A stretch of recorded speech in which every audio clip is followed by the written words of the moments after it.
अंभोरा येथे नवीन पूल झाल्यानंतर या मार्गावरील वाहतुकीचा ताण मोठ्या प्रमाणात वाढला आहे. मात्र रस्त्याचे काम दर्जेदार होण्याऐवजी अधिकच धोकादायक बनले आहे. 5 महिन्यांपूर्वी टाकलेली अवघ्या 1.5 किलोमीटरची पीसीसी रस्त्याची लेअर आधीच उखडली आहे. जागोजागी मोठे खड्डे, रस्त्यावर पसरलेली खडी आणि उडणाऱ्या दगडांमुळे अपघातांचा धोका वाढला आहे. या मार्गावरून शाळकरी मुले, महिला, नोकरदार वर्ग दररोज प्रवास करतो. दुचाकी स्वारांसाठी हा रस्ता जीवघेणा ठरत असून पादचाऱ्यांनाही गंभीर दुखापती होत आहेत. वारंवार निवेदने देऊनही प्रशासनाकडून कोणतीही ठोस कारवाई न झाल्याने आता ग्रामस्थ आक्रमक झाले आहेत. रोज घराबाहेर पडताना जीव मुठीत धरावा लागतो. अपघात झाल्यावरच प्रशासन जागं होणार का? आमचा संयम आता संपलाय, अशी संतप्त प्रतिक्रिया भारती उरकुडे यांनी माध्यमांशी बोलताना दिली आहे. माझे नाव भारती धनपाल उरकुडे आहे.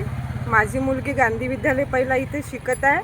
तिला ट्युशनला आणि शाळेमध्ये जायला खूप त्रास होते. ती 2-3 वेळा या रोडामुळे, रोड खराब असल्यामुळे ती 2-3 वेळा पडली आणि तिला जखमसुद्धा झाली आहे. तर हा रस्त्याचे काम लवकरात लवकर सुरू करावे, नाहीतर आम्ही रस्ता रोको आंदोलन सुरू करणार आहोत.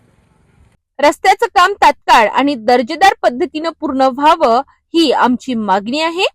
जर प्रशासनाने दुर्लक्ष केलं तर आंदोलन आणखी तीव्र केलं जाईल, अशी त्यांनी प्रतिक्रिया दिली. या काळात घडणाऱ्या कोणत्याही घटनेस प्रशासन जबाबदार राहील, अशी संतप्त प्रतिक्रिया उपसरपंच प्रकाश बोरकुटे यांनी सिटी न्यूजशी बोलताना दिली. मी प्रकाश बोरकुटे, उपसरपंच ग्रामपंचायत चोवा. माझी एवढीच मागणी आहे.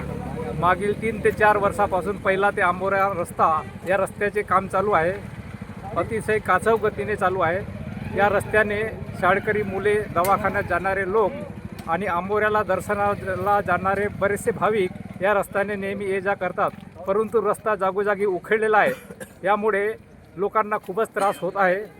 त्यामुळे या रस्त्याची त्वरित दुरुस्ती झाली नाही तर आम्ही गावकऱ्यातर्फे रस्ता रोको करू, एवढीच माझी मागणी आहे.